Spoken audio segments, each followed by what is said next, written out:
प्रिय छात्रों, आज के इस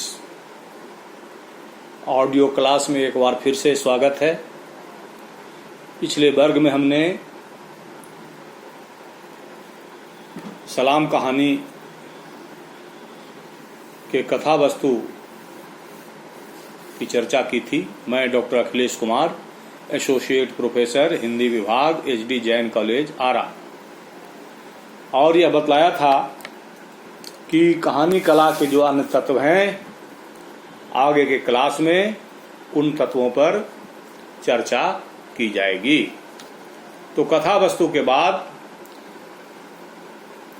पात्रों की गिनती भी हमने गिना दी थी और यह बतलाया था कि प्रमुख पात्रों पर हम चर्चा करेंगे आगे के क्लास में। तो सबसे पहले हम कमल उपाध्याय के चरित्र पर प्रकाश डालने की कोशिश करते हैं। कमल उपाध्याय नई पीढ़ी का वह युवक है जिसका अछूत समझी जाने वाली दलित जाति के हरीश से गाढ़ी मित्रता है, जिसकी दोनों एक दूसरे के मित्र हैं और मित्रता इतनी गाढ़ी है कि हरीश की शादी उसी की देख रेख में हो रही है और बचपन की मित्रता है, जिसके संबंध में हमने कहा था कि लड़काई को प्रेम अली कहो कैसे छूटे। सूरदास जी ने कहा कि बचपन की मित्रता आसानी से छूटती नहीं है। कमल उपाध्याय वह पात्र है जो पहली बार गांव देखा है। उसकी सुबह जल्दी उठने की आदत है और यह आदत उसकी मां के कारण है। उसकी मां, चूंकि ब्राह्मण परिवार से हैं, सुबह उठकर पूजा पाठ किया करती थीं, जिसके चलते घर में खटपट होने के कारण कमल की नींद सुबह ही टूट जाया करती थी।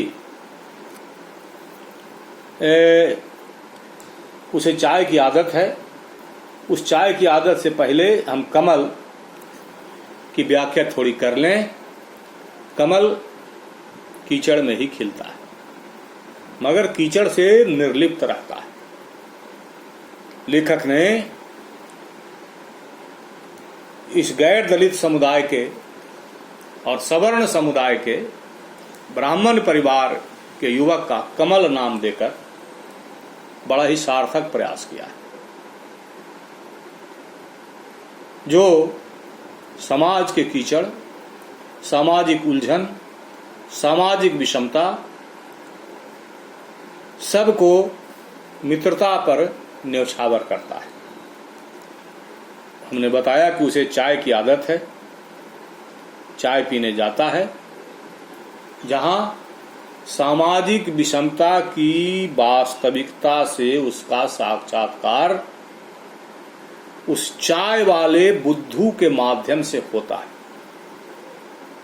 जो पहले तो कहता है कि चाय मिलेगी, थोड़ा टेम लगेगा, लेकिन जब वह जान जाता है कि यह चूहड़ों की बारात में आया है, तो अस्पृश्यता की भावना के कारण वह उसे चाय देने से इनकार करता है। और जब वह अपने को ब्राह्मण कहता है तो चाय वाला जो है उसकी बात का विश्वास नहीं करता है। जब वह यह कहता है कि चाय के पैसे तो तुम्हें मैं दूंगा ही, तो अस्पृश्यता की भावना से ग्रस्त वह बुद्धू चाय वाला जो कहता है उस पर ध्यान देने की जरूरत। चाय वाला उसके ठीक सामने तन कर खड़ा हो गया, दोनों हाथ कुल्हों पर टिकाकर सीना चौड़ा करते हुए बोला, यूं पैसे शहर में जाके दिखाना, 2 पैसे हो गए जेब में तो सारी दुनिया को सिर पे उठाए घूमो। ये शहर नहीं गांव है, यहाँ चूहे चमारों को मेरी दुकान में तो चाय ना मिलती, कहीं और जाके पियो। और जब कमल उसे अपनी जाति बता देता है और वह विश्वास नहीं करता है,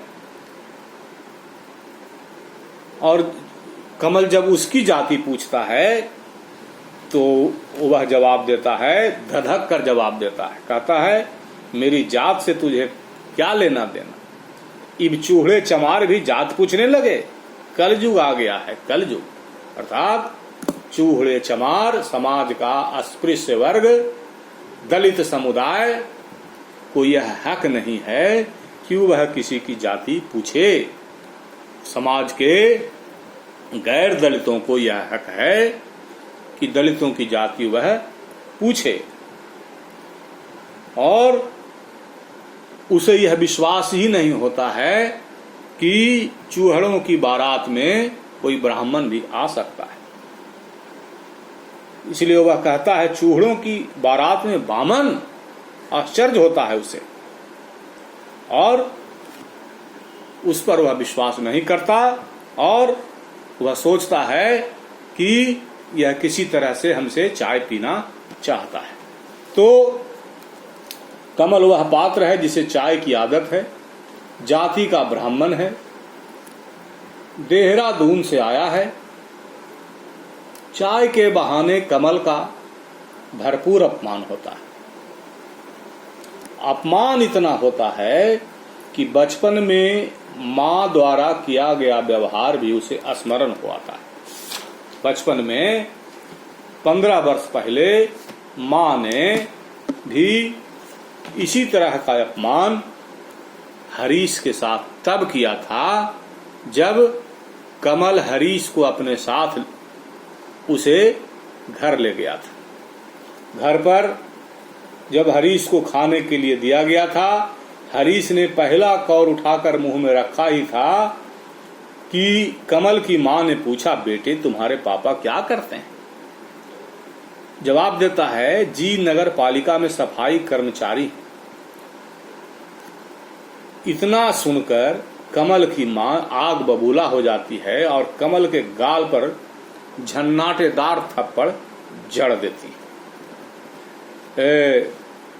तो यह घटना जो है कमल को स्मरण हो आती है, और तब उस समय तो कमल ने जीवन यथार्थ को ठीक से नहीं समझा था कि अस्पृश्यता क्या चीज होती है।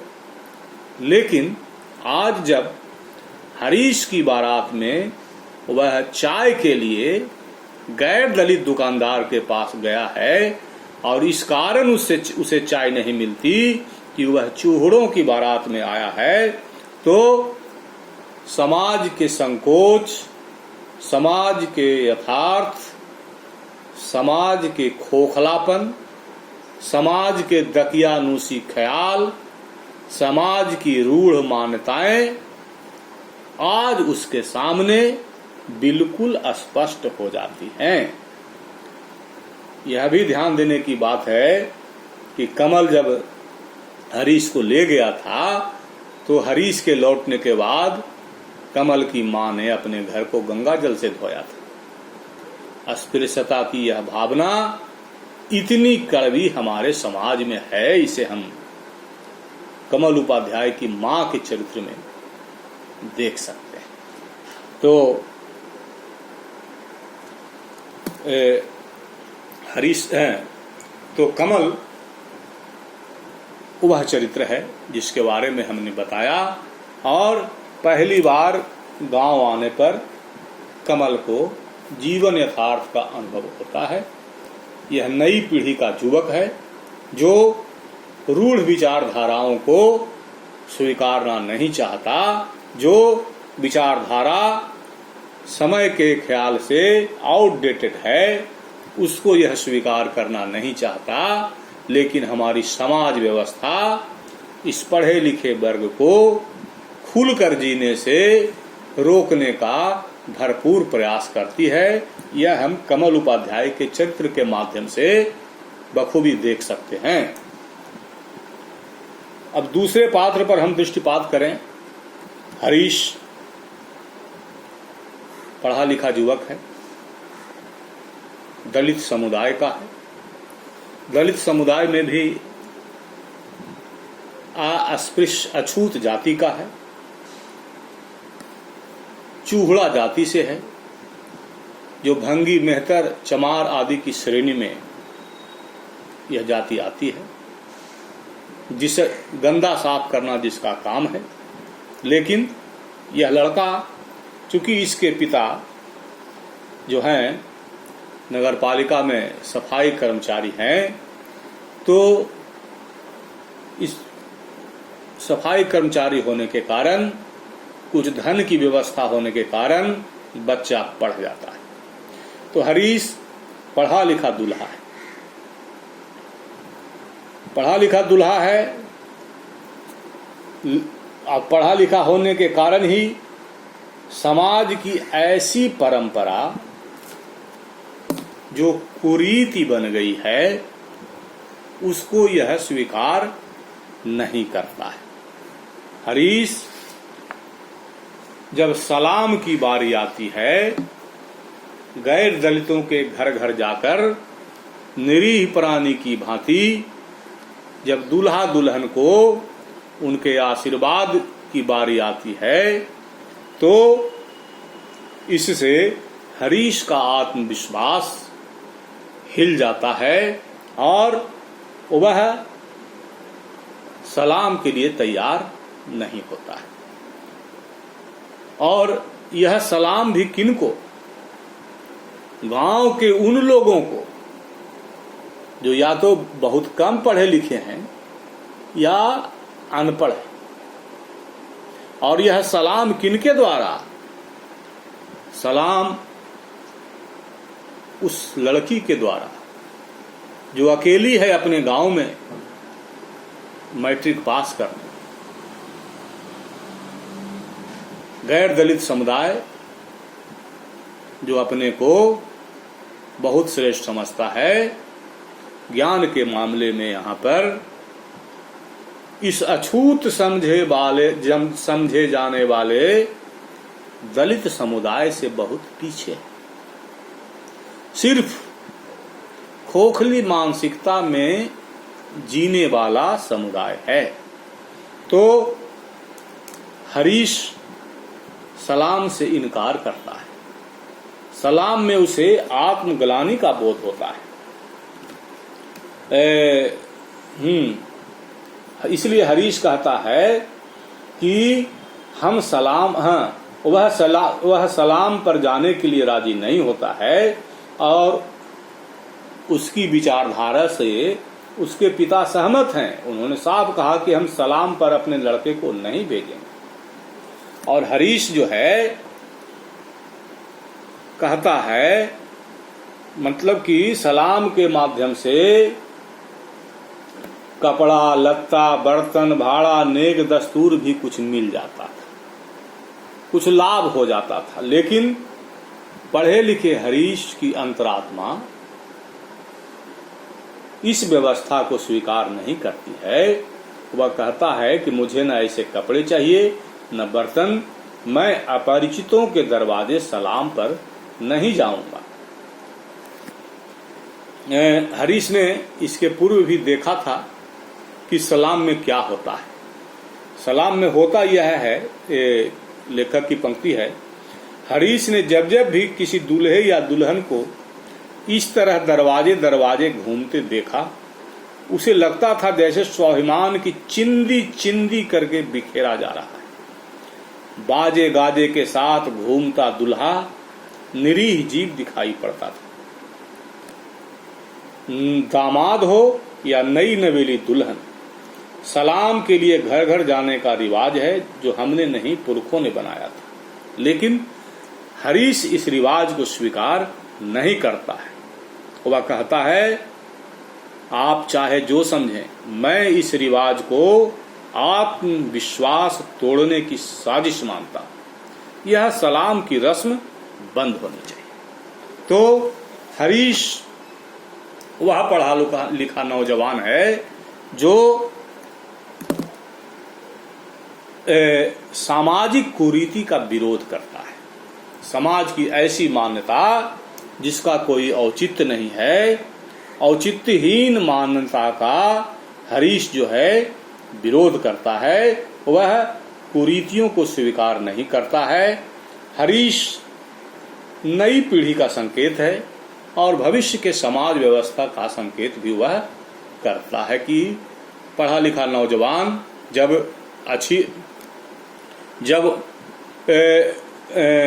अछूत दलित जातियां जब पढ़ लिख जाएंगी तो समाज व्यवस्था को किस रूप में देखना चाहेंगी, यहाँ इस कहानी के माध्यम से हमें इस बात का तो बोध हो ही जाता है।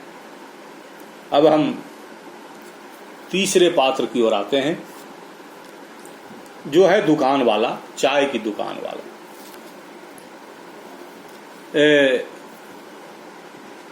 चाय की दुकान वाला जिसका नाम है बुद्ध। और हम समझते हैं कि लेखक ने इसका बुद्धू नामकरण बिल्कुल ही सही किया है। कोई भी व्यवसायी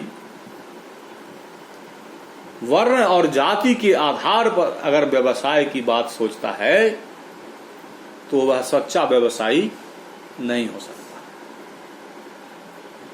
व्यवसायी के लिए ग्राहक देवता के तुल्य होते हैं, लेकिन समाज की अंध मान्यताओं में जकड़कर व्यवसाय करने वाला कोई भी व्यवसायी अपने व्यवसाय में सफल नहीं हो सकता।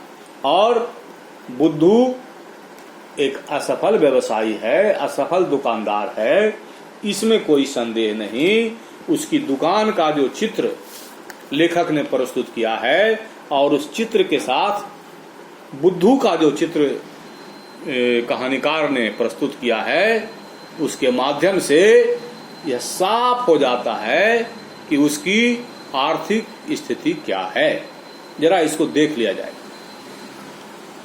भट्ठी के पास ही एल्युमिनियम की एक बड़ी सी केतली रखी थी जिसका रंग स्याह काला पड़ गया था।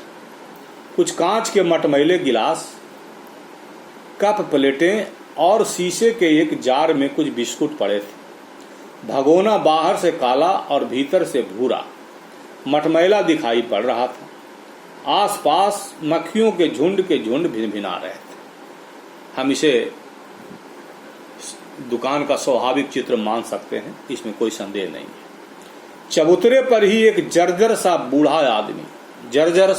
आदमी, गौर करने की बात है, मैले चीकट कपड़ों में उकड़ू बैठा बीड़ी पी रहा था। उसके हाथों पैरों की नसें उभरी हुई थी, जैसे किसी ने शरीर का मांस उतारकर त्वचा हड्डियों से चिपका दी। तो जो इस रीति से दुकानदारी करेगा, आदमी देखकर अपनी चाय बेचेगा, अपनी सामग्री बेचेगा, तो धन उसके पास तो आने से रहा, और वैसे व्यक्ति की हड्डियां नहीं दिखाई देंगी तो और क्या दिखाई देगी। तो कहानीकार ने बुद्धू की जो आकृति हम लोगों के सामने रखी है, वह बुद्धू के व्यक्तित्व से मेल खाती है। और यह भी सोचने की बात है कि जिसकी खुद ही माली हालत ठीक न हो, अदना चाय का दुकानदार जो हो, उसके अंदर समाज व्यवस्था का ऐसा आरोप जो एक पढ़े लिखे युवक को चुनौती दे, ज्ञान बांटे, सामाजिक अंध परंपराओं को आगे कर उसका उपहास करे, आज की नई पीढ़ी इस बात को स्वीकार करने को तैयार नहीं होगी। तो यह बुद्धू है, और बुद्धू की जो भाषा है, बुद्धू का जो व्यवहार है, जरा हम इसे भी कुछ पंक्तियों, कुछ उदाहरण के माध्यम से देख लें।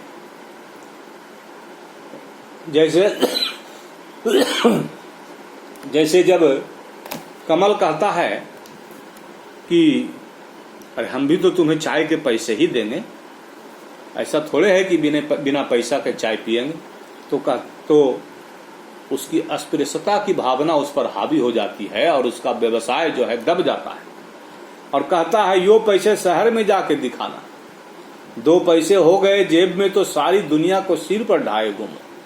ये शहर नहीं है, गांव है, यहाँ चूहे चमारों को मेरी दुकान में तो चाय ना मिलती, कहीं और जाके पियो। तो यह है बुद्धू का चरित्र, बुद्धू का दृष्टिकोण, बुद्धू का नजरिया कि जिस व्यक्ति को खाने का ठिकाना न हो, जीने का ठिकाना न हो, वह व्यक्ति भी सिर्फ इसलिए गर्व करता है कि वह गैर दलित समुदाय से है, और गैर दलित समुदाय से होने के कारण दलित समुदाय के पढ़े लिखे और पैसे वाले व्यक्ति से भी वह अच्छा है। हम समझते हैं कि यह समाज की मान्यता जो है बिल्कुल ही स्वीकार योग्य नहीं है, और भविष्य की पीढ़ियां इसे कदापि स्वीकार नहीं करेंगी, तय है।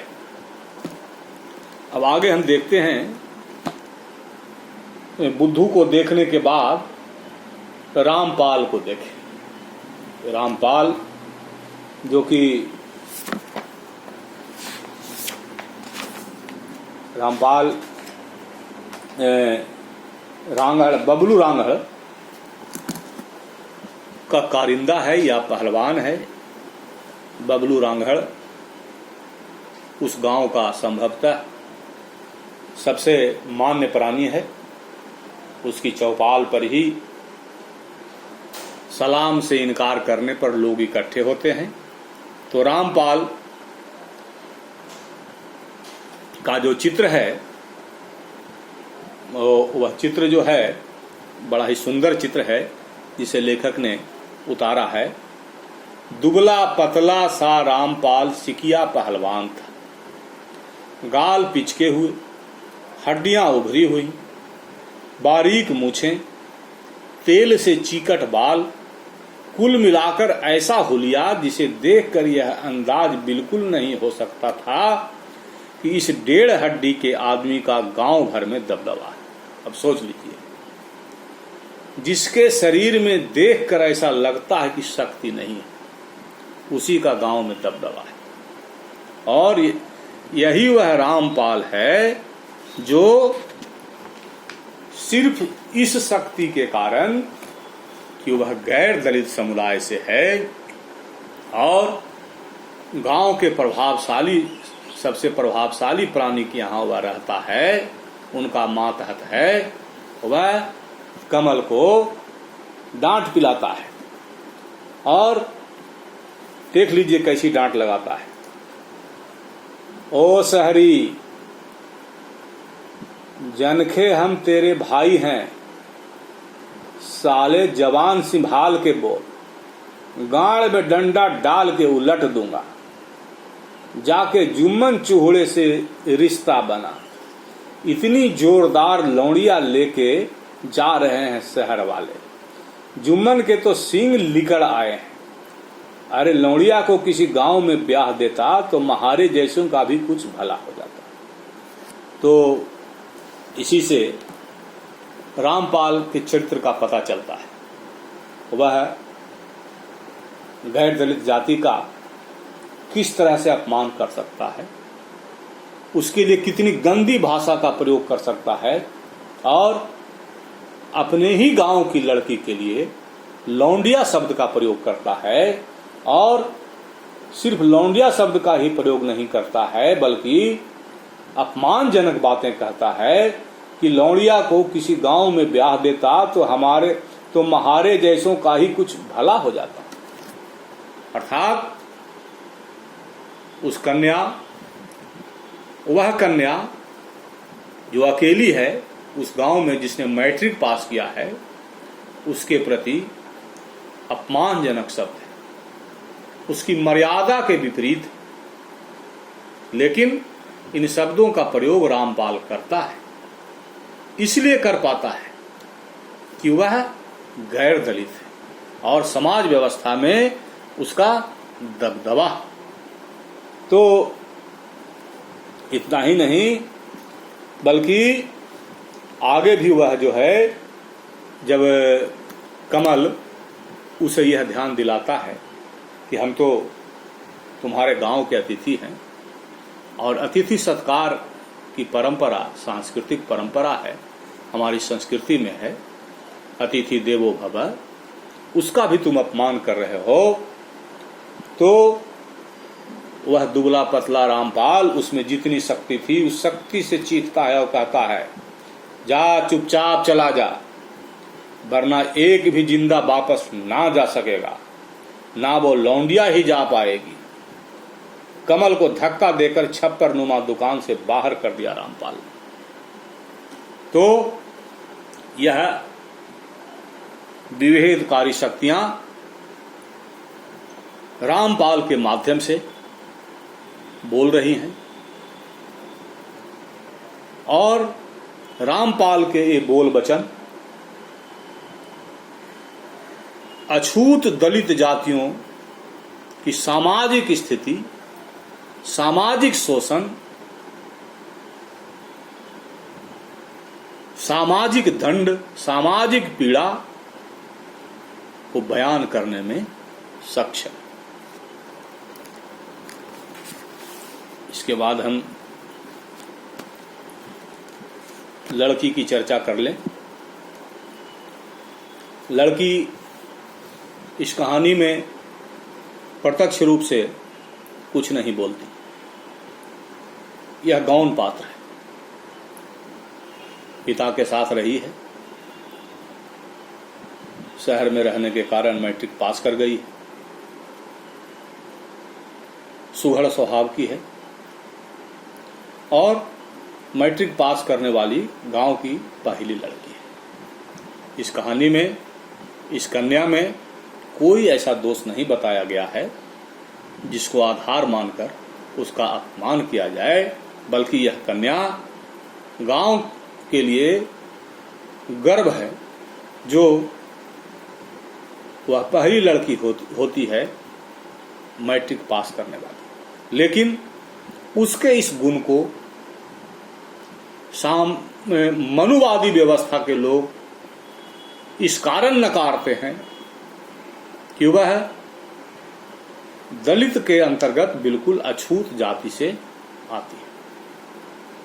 उसका पढ़ा लिखा होना, उसका ज्ञान उनके आगे किसी महत्व का नहीं होता है। अब हम आगे बढ़ते हैं और एक पात्र है कमल की माँ। कमल की माँ के बारे में अच्छी खासी चर्चा है। वह ब्राह्मणी है और ब्राह्मण संस्कार के अनुसार वह नित्य प्रति पूजा पाठ करती हैं, सवेरे जागती हैं। यहाँ तक तो उनके व्यक्तित्व में कोई दिक्कत नहीं है, लेकिन वह अछूतों से दूरी बनाकर के रखने वाली हैं और अछूतों को वह स्वीकार नहीं करती हैं। अछूतों के प्रति उनकी मान्यता है, कहती हैं बेटे इनके संस्कार गलत हैं, ये छोटे लोग हैं, इनके साथ बैठने से बुरे विचार मन में पैदा होते हैं। कहानी में कहीं पर भी न हरीश ने, न हरीश के ससुर ने और न हरीश के मित्र ने कहीं पर भी गलत संस्कार का संकेत नहीं दिया। गलत संस्कार के जो भी संकेत प्राप्त हुए हैं वह गैर दलित जातियों के द्वारा ही प्राप्त हुए हैं और गैर दलित जातियों के द्वारा इस तरह से प्राप्त हुए हैं कि जब हरीश को लेकर कमल पहली बार अपने घर जाता है तो मां की मार खानी पड़ती है और मां के हरीश के जाने के बाद मां अपने घर को गंगा जल से साफ करती है, गंगा जल का छिड़काव करती है और जब कमल नहीं मानता है, हरीश से दोस्ती छोड़ने को तैयार नहीं होता है, एक तरह से घर में हड़ताल कर देता है, तो माता पुत्र मोह में इतना समझौता करती है कि हरीश हमारे घर आएगा लेकिन उसके खाने पीने के बर्तन अलग होंगे और इसकी जानकारी हरीश को नहीं होगी। कमल इस लोभ में इस शर्त को स्वीकार कर लेता है कि कोई बात नहीं है, हमारा मित्र हमारे यहाँ आता जाता तो रहेगा। तो ये हुई कमल की माँ। तो इस तरह से एक है और भी एक पात्र की मैं चर्चा कर देता हूँ, वह है बबलू रांघड़। बबलू रांघड़ एक रांघड़ जाति है जो संभवतः उच्च वर्ग का प्रतिनिधित्व करती होगी। उसी से है बबलू रांघड़ जिसके यहाँ संभवतः कारिंदा का काम, लठैत का काम रामपाल करता है। जब सलाम के लिए दूल्हा तैयार नहीं होता है तो बबलू रांघड़ के यहाँ गैर दलितों की मीटिंग होती है और खुद बबलू रांघड़ आकर के लड़की के पिता को सचेत करता है, चेतावनी देता है, धमकी देता है और वह कहता है कि सलाम पे तो हर हाल में जाना ही पड़ेगा। वह यह भी कहता है कि कब्बा कभी भी हंस ना बन सके है, अर्थात कौवा कभी हंस नहीं हो सकता पंख लगा लेने से। अर्थात जो दलित जातियां हैं जिसके संस्कार नीचे हैं उसके संस्कार नीचे ही रहेंगे। लेकिन इस कहानी में दलित जाति के नीचे संस्कार के लक्षण न के बराबर दिखाई देते हैं। वह यह भी कहता है कि हमने मना किया था कि जातकों को स्कूल न भेजा करो, स्कूल जाके कौन सा इन्हें बैरिस्टर बनना है, ऊपर से इनके दिमाग चढ़ जाएंगे, यूं न घर में रहेंगे, न यूं न घर के रहेंगे न घाट के। गांव की नाक तो तूने पहले ही कटवा दी, तो लौंडिया को 10वीं पास करा दी। तो यह वह मानसिकता है जब बेटियों को घर के बाहर भेजने में मर्यादा का हनन माना जाता था। मगर आज का समय बदला हुआ समय है और बेटियां जो है समाज व्यवस्था में, नौकरी पेशा में बढ़ चढ़कर हिस्सा ले रही हैं और ऊंचे से ऊंचे पदों को सुशोभित कर रही हैं। इतना ही नहीं, कला और संस्कृति जगत में, खेल कूद में, पर्वतारोहण में, पहलवानी में, विभिन्न प्रकार के खेलों में लड़कियां बढ़ चढ़कर हिस्सा ले रही हैं। तो यह समाज की दकियानूसी मान्यता है जो बबलू रांघड़ के माध्यम से व्यक्त होती है। आज के दृष्टि से हम अगर समीक्षा करेंगे तो आज हमारा समाज इन दकियानूसी मानसिकताओं से बहुत आगे उठ चुका है और दलित वर्ग के लोग भी ऊंचे ऊंचे पदों पर आसीन हो चुके हैं, इसमें कोई संदेह नहीं है। हमारे राष्ट्रपति का पद भी जो है वह भी इन्हें प्राप्त हो चुका है। तो इस तरह से ये मुख्य पात्र थे जिनकी चर्चा हमने जरूरी समझी। तो अब हम कहानी कला की दृष्टि से आगे के जो बिंदु हैं उन पर चर्चा करेंगे। लेकिन आज का क्लास जो है, चूंकि चर्चा लंबी हो गई, तो हमें लगता है कि कहानी कला के शेष तत्वों पर चर्चा आगे के ही क्लास में करना उचित होगा। तो आज के लिए बस इतना ही। धन्यवाद।